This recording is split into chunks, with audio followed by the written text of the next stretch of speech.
இது ஒரு hyper labs video bike ride from office to வீடு. யாருக்கு தாங்க ஆஃபீஸ்லேருந்து வீட்டுக்கு போகிறதுக்கு பிடிக்காது? எல்லாத்துக்கும் கண்டிப்பாக பிடிக்கும்.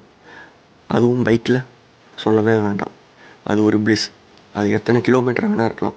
5 கிலோமீட்டராக இருக்கலாம், 10 கிலோமீட்டராக இருக்கலாம், 20 கிலோமீட்டராக இருக்கலாம். பட் ஆனால் அந்த டைம், அது அந்த மொமெண்ட், அது அந்த டைம் வந்து ஒரு ஒரு பிளிஸ்ஃபுல்லான டைம்.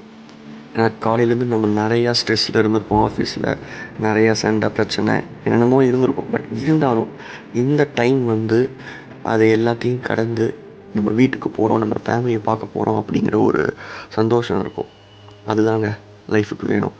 அந்த டைமில் வந்து அது இல்லாமல் இந்த டைம் நீங்கள் நிறைய டிசிஷன் எடுப்பீங்க. அந்த டிசிஷன்ஸ், தேவையான டிசிஷன்ஸ் இந்த டைமில் கண்டிப்பாக கிடைக்கும். ஏன்னா இந்த டைமில் தான் உங்கள் மைண்டு ஃப்ரீயாக இருக்கும், ரொம்ப ஹாப்பியாக இருக்கும். ஸோ இந்த டைமில் நீங்கள் நிறைய டிசிஷன் எடுப்பீங்க, அதனால் நமக்கே தெரியாது. ஸோ இந்த பைக் ரைடை என்ஜாய் பண்ணுங்கள். இன்னொன்று என்னென்னா, நீங்கள் எவ்வளோ லட்சம் கொடுத்து ஹிமாலயாஸ்க்கு பைக் ரைட் போனாலும் ஆஃபீஸ் டு வீடு பைக் ரைடு அது ஒரு தனி சந்தோஷம். பை.